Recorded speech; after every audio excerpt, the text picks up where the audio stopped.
Hello everyone, welcome to our YouTube channel. Discuss कर रहे हैं हम कॉमर्स मैनेजमेंट पार्ट 6 के एमसीक्यू मोस्ट एक्सपेक्टेड, जो कि इंपॉर्टेंट है आपके नेट जेआरएफ एग्जामिनेशन के लिए, set UPPSC, UPHSC, upcoming PGT, PSUs and PhD entrance examination various universities के। तो आपका अगर कॉमर्स मैनेजमेंट सब्जेक्ट है तो यहाँ पे बिल्कुल जुड़ सकते हैं, और चैनल को अभी तक सब्सक्राइब नहीं किया तो ज़रूर करें, जिससे कि आपको आने वाली वीडियो जो भी है उनकी नोटिफिकेशन मिल जाए टाइमली, आपका कोई भी वीडियो मिस ना हो और आपकी तैयारी जो है बिल्कुल चलती रहे। तो ऑल द बेस्ट। हम आप डिस्कस करने वाले हैं आज के क्वेश्चंस। हमारा पहला क्वेश्चन है, if the equation y = 7 + 0.5x was graphed the slope would be. यहाँ पे बात करें कि अगर ये इक्वेशन ग्राफ की जाती है, बनाई जाती है, तो उसमें स्लोप क्या होगा। तो ये एक तरह का प्रैक्टिकल क्वेश्चन है, इसे आप प्रैक्टिकल तरीके से भी सॉल्व कर सकते हैं। यहाँ पे ऑप्शंस दिए हैं कि ए जो है वो स्लोप वुड बी 7 होगा, -7। बी है vertical intercept would be +0.5। C slope would be +7, या डी स्लोप वुड बी 0.5। इसका राइट ऑप्शन क्या है आपका? इसका राइट ऑप्शन है ऑप्शन डी। स्लोप जो है वो एक 0.5 होगी, क्योंकि यहाँ पे एक्सप्लेनेशन की यहाँ पे जो इक्वेशन है एक्स और वाई है वो कांस्टेंट है, 7 जो है वो वर्टिकल इंटरसेप्ट है एंड 0.5 है स्लोप। आपकी जो स्लोप होगी आपकी 0.5 स्लोप होगी अगर इस तरह का इक्वेशन में ग्राफ खींची जाती है तो। नेक्स्ट क्वेश्चन है हमारा, which of the following statement is correct about theory x employees. यहाँ पे आपकी मोटिवेशन थ्योरी है जो कि एक्स वाई थ्योरी है। तो यहाँ पे बोल रहा है कि जो एक्स थ्योरी है उसके लिए कौन सा स्टेटमेंट फॉलो किया जाता है, करेक्ट कौन सा है। आपके ऑप्शन हैं, people are committed to their responsibilities. B है, people are always motivated towards attaining their goals. C है, the perceived relationship between a given level of efforts and an expected performance. D है, people are not committed to their responsibilities. इसका right option है option D, people are not committed to their responsibility. Why? देखते हैं इसका explanation में। Theory X type employees are not passionate about their work. जो X type के employees होते हैं वो बिल्कुल भी पैशनेट नहीं होते अपने काम के बारे में। उनको जो भी काम करते हैं किस लिए करते हैं, मनी के लिए। उनकी छोटी सी लिटिल एम्बिशंस होती हैं, वो अपने काम को रिस्पॉन्सिबिलिटी लेना बिल्कुल पसंद नहीं करते हैं। तो ये होते हैं एक्स टाइप के लोग। पर जो वाई टाइप के लोग होते हैं वो बिल्कुल इसके अपोजिट होते हैं, राइट। तो यहाँ पे एक्स क्या पूछा गया था, इसलिए आपका डी ऑप्शन करेक्ट होगा यहाँ पे। Next question is, which do hard skill include. Hard skill होती है, दो तरह की स्किल्स होती है, हार्ड एंड सॉफ्ट। यहाँ पे पूछ रहा है कि हार्ड स्किल में क्या क्या इंक्लूडेड होगा। ऑप्शन है आपकी, ability to deal with adversity. B आपका नेटवर्किंग। सी है एडेप्टेबिलिटी। डी है फ्लुएंसी इन स्पेनिश। तो कौन सा ऑप्शन इसमें करेक्ट है आपका हार्ड स्किल में? Option D, fluency in Spanish अगर हम सीखते हैं तो वो हमारी हार्ड स्किल में इंक्लूडेड होगा। अब हम देख लेते हैं कि हार्ड स्किल्स क्या होती हैं। Hard skills are the skills relating to any specific task and are easy to measure. तो इस हार्ड जो स्किल होती है एक स्पेसिफिक टाइप होती है जो कि इजी में मेजर होती हैं। दे आर नॉलेज बेस्ड, वो नॉलेज बेस्ड भी हो सकती है, such as mastery in subject, certification and technical skills.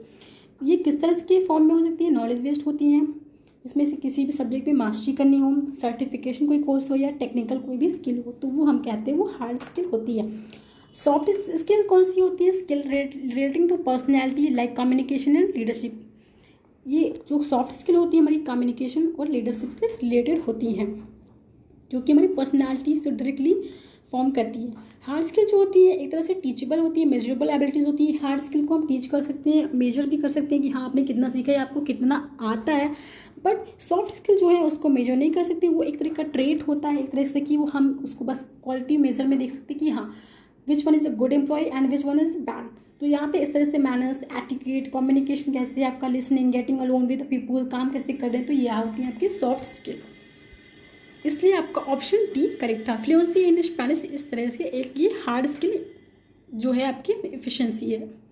Next question है हमारा, work life balance refers to the level of prioritization between personal and professional activities in an individual's life and the level to which activities related to their job are present in the home. The 6 components of work life balance are. यहाँ पे बात करें कि work life balance के बारे में, उनके 6 components कौन से हैं। अगर कोई भी जो एम्प्लॉय है या इंडिविजुअल की बात करें उसकी लाइफ में वो किस तरह से अपने प्रोफेशनल एंड पर्सनल लाइफ को बैलेंस करता है, वो कौन से 6 एलिमेंट्स हैं आपको ये बताने हैं यहाँ पे।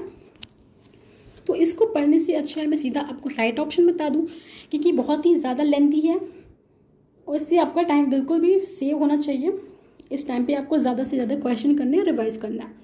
तो राइट ऑप्शन है इसका option A, self management, time management, stress management, change management, technology management या लेजर मैनेजमेंट। तो ये आपका राइट ऑप्शन है for work life balance are. उसके कंपोनेंट 6 ये हैं। इसका एक्सप्लेनेशन अब हम देख लेते हैं जो कि बहुत इंपॉर्टेंट है आपके लिए।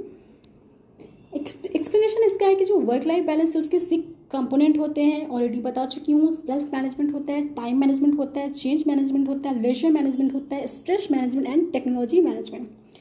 इसका अगर हम बात करें, जैसे कि ये सारे हम डिस्कस ही कर चुके हैं कि जो 6 इंपॉर्टेंट कंपोनेंट्स होते हैं वर्क लाइफ बैलेंस के लिए, इसे किसने इन्वेंट किया था? तो वो थे लिनियन मोलर गिलब्रेथ ने इसे इन्वेंट किया था।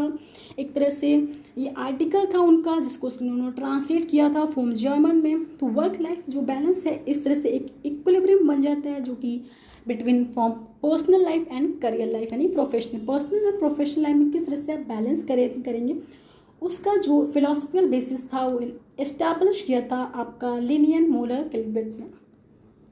नेक्स्ट क्वेश्चन है हमारा, dash are the building blocks which are the plan activities design to improve the organization functioning through the participation of the members of the organisation.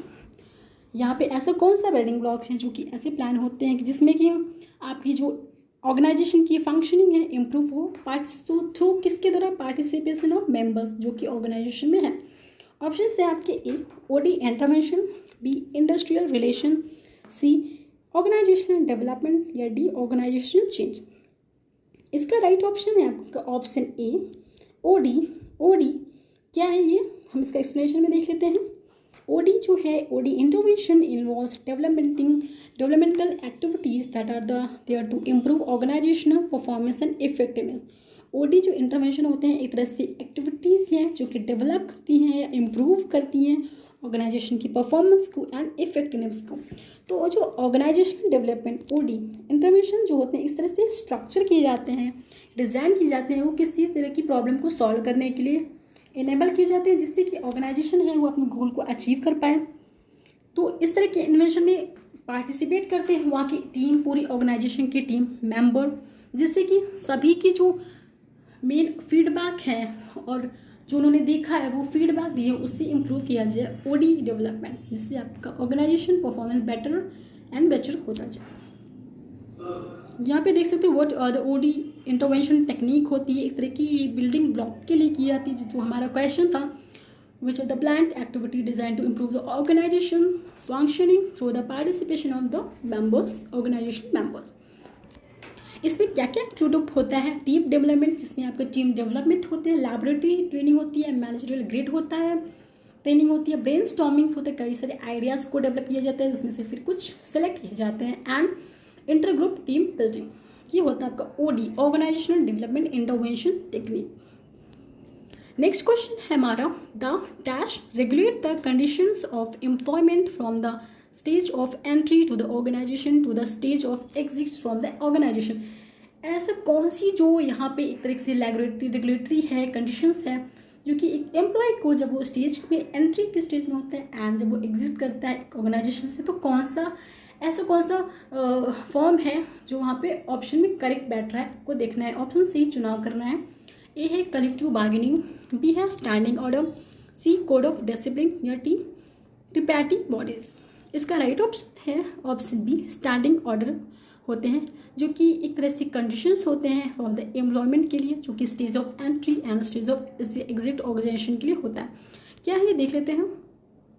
जो standing orders होते हैं एक तरह की कोड ऑफ कंडक्ट है which is the for employees के लिए होते हैं जब वो एंटर करता है किसी ऑर्गेनाइजेशन में और जब उसको छोड़ता है, तो ये बताता है कि उसे क्या करना है और क्या नहीं करना है। इस तरह से ये रेगुलेट करता है बॉडी को, जो कि industrial relationship for the organization के लिए बहुत ही ज़्यादा इंपॉर्टेंट होता है और उसको फॉलो भी करना पड़ता है। ये स्टैंडिंग ऑर्डर्स यहाँ पे आप देख सकते हैं स्टैंडर्ड ऑर्डर जो होते हैं बहुत ही ज़्यादा मैंडेटरी होते हैं। इस तरह से एक तरह का इसका एक्ट भी है, industrial employment standing orders act, जो कि 1946 में आया था, जो कि कैरी करना ही पड़ता है, एक तरह से बहुत ही इंपॉर्टेंट होता है। इस तरह काफ़ी सारे यहाँ पे एक्सप्लेनेशन ऐड कर दिया है, जिसमें ये पूरा बताया जाता है कि किस तरह से इस एक्ट के अंतर्गत एक ऑर्गेनाइजेशन में काम किया जाएगा for the welfare of employment के लिए। इसमें क्या होता है, manners of intimating to workman periods, उसका काम क्या होगा, कितने घंटे काम करेगा, कितनी छुट्टी लेगा, या उसके जो पे डेज है, वेजेस का रेट होगा, शिफ्ट वर्किंग में करेगा, किस तरह से अटेंडेंस होगी, लेट कमिंग का क्या प्रोसेस होगा, उसकी क्या क्या कंडीशंस होंगी, क्या कैसी प्रोसीजर को अप्लाई किया जाएगा, उसकी अथॉरिटी कौन होगी जिसको उसकी ग्रांट परमिशन देगी for the holidays and the leaving के लिए। तो ये सारा स्टैंडिंग ऑर्डर्स में आपका होता है। इस तरह से इसका काफ़ी सारा एक्सप्लेनेशन यहाँ पे एडअप कर दिया गया, आप इसको देख सकते हैं। वैसे आपको इतना ही इंपॉर्टेंट है आपके लिए बस। नेक्स्ट क्वेश्चन हमारा डिस्ट्रीब्यूटिव बार्गेनिंग, सॉरी एक तरह से ये एक लिस्ट है जो कि हमें मैचअप कर रही है, तो हम इसका देख लेते हैं। इसका क्वेश्चन है डिस्ट्रीब्यूटिव बार्गेनिंग क्या होती है, integrative bargaining and attitudinal restructuring and intra organizational bargaining क्या होती है, आपको ये बताना है। इसका हम राइट ऑप्शन से इसको करेक्ट करेंगे। ऑप्शन सी है जो इसका राइट है। देख लेते हैं आपका ये जो डिस्ट्रीब्यूटिव बार्गेनिंग है, यानी कि जो work together to make a big bigger, कोई भी काम करने के लिए अगर हम साथ में काम करते हैं तो उसे कहते हैं डिस्ट्रीब्यूटिव बार्गेनिंग। उसके बाद आपका जो बी है उसका इंटीग्रेटिंग बार्गेनिंग, यानी कि इंटीग्रेट कर रहे हैं, कॉपरेट बार्गेनिंग कर रहे हैं उसमें। सी है आपका एटीट्यूडनल रिस्ट्रक्चरिंग, आपका शेपिंग रीशेपिंग एटीट्यूड, आपका यहाँ पे एटीट्यूडनल रिस्ट्रक्चरिंग की बात है तो वो शेपिंग या रीशेपिंग कर रहे हैं एटीट्यूड को। डी है आपका इंट्रा ऑर्गेनाइजेशनल बार्गेनिंग, जिसमें आपका है रिजॉल्विंग इंटरनल कॉन्फ्लिक्ट। अगर आप इंट्रा ऑर्गेनाइजेशन के अंदर की बात करें, ये इंट्रा है नॉट इंटर, तो यहाँ पे जो बार्गेनिंग है वो आपकी फॉलोअप की जाएगी रिजॉल्विंग इंटरनल कॉन्फ्लिक्ट के द्वारा। इसका एक्सप्लेनेशन में यही बात की गई कि जो डिस्ट्रीब्यूटिंग बार्गेनिंग है वो वन पार्टी गेन करती है एंड वन पार्टी लॉस करती है, और जो इंटीग्रेटिव बार्गेनिंग होती है एक विन विन सिचुएशन होती है, और जो एटीट्यूडनल बार्गेनिंग होती है एक तरीके से शेपिंग या रीशेपिंग ऑफ एटीट्यूड होता है, एंड जो इंटर ऑर्गेनाइजेशनल बार्गेनिंग होती है वो इन्वॉल्व करती है एक सॉल्यूशन को फाइंड करने के जो कि इंटरनल कॉन्फ्लिक्ट चल रहे हैं ऑर्गेनाइजेशन में। तो ये था हमारा डिस्ट्रीब्यूटिव बार्गेनिंग। इसका काफ़ी ज़्यादा एक्सप्लेनेशन ऐड किया गया है, आप इसको देख सकते हैं।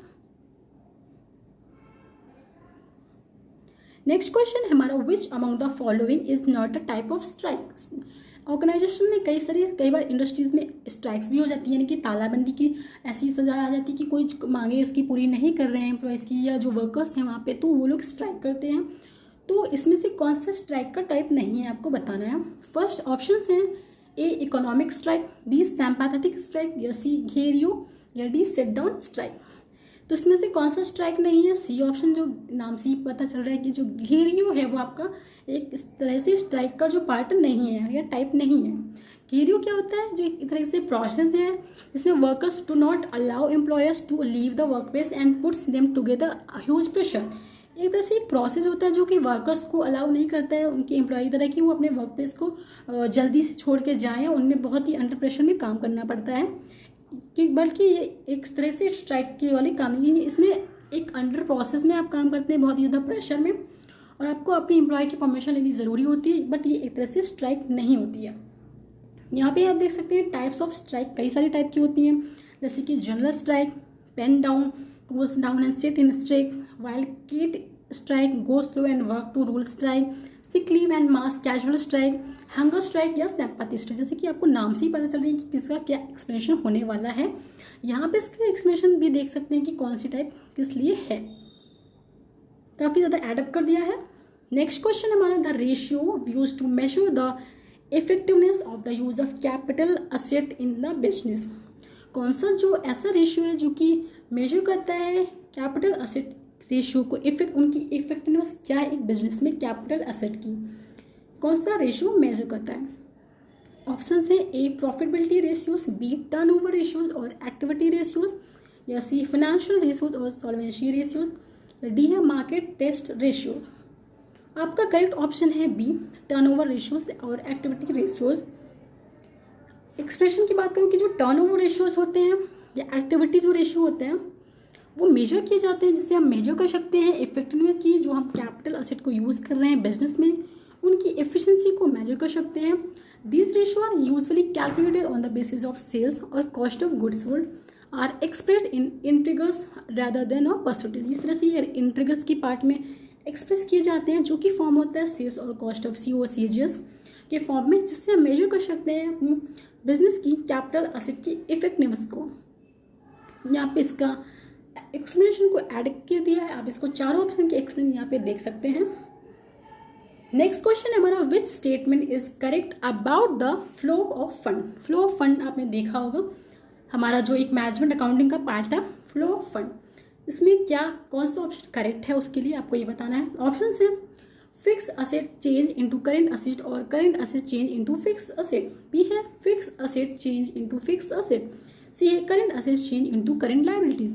डी है non current asset change into non current liabilities. इसमें कौन सा आपका ऑप्शन करेक्ट है फ्लो ऑफ फंड के अकॉर्डिंग? तो इसका राइट ऑप्शन है option A, fix asset change into current asset और current asset change into fix asset. क्यों है भाई कि the flow of fund include करता है बहुत इनफ्लो और आउटफ्लो को इंक्लूड करते हैं। जो टर्म है फ्लो ऑफ फंड, उसका मीनिंग होता है transfer of economic values from one asset to another, one liability to another. जो फ्लो ऑफ फंड होता है वहाँ पे इनफ्लो और आउटफ्लो दोनों ही होता है। फंड ऑफ फ्लो का मीनिंग होता है कि एक तरह से हम इकोनॉमिक्स वैल्यू को ट्रांसफर कर रहे हैं एक एसेट से दूसरी एसेट में या एक लायबिलिटी से दूसरी लायबिलिटी में। तो जो दो फ्लो ऑफ फंड होता है take place whenever there is a change in working capital. जब हमारी ऑर्गेनाइजेशन में बिजनेस में ऑर्गेनाइजेशन में वर्किंग कैपिटल चेंज होती है तब फ्लो ऑफ फंड जो है उसमें लगाया जाता है। तो जिस change can be either inflow और आउटफ्लो ऑफ फंड। इस तरह से ये चेंज आउटफ्लो और इनफ्लो के रूप में हो सकता है फ्लो ऑफ फंड। आज के हमारे क्वेश्चन यहीं पे एंड अप होते हैं। आई होप क्वेश्चन को आपको पसंद आए हो, और पसंद आए तो लाइक शेयर सब्सक्राइब जरूर किए, कमेंट भी करें। व्हाट्सएप और टेलीग्राम का नंबर यहाँ पे फ्लैश किया जा रहा है, और ऑनलाइन विद विशा वर्मा से हमारा टेलीग्राम चैनल का नाम है। उसमें आपको ये कंबाइंड पीडीएफ वहीं पे आपको मिल जाएगी एक साथ, जिससे आप क्वेश्चंस को रिवाइज भी कर सकते हैं, दोबारा भी लगा सकते हैं। और हम आप मिलते हैं अपने नेक्स्ट सेशन में, तब तक के लिए thank you very much, have a nice day.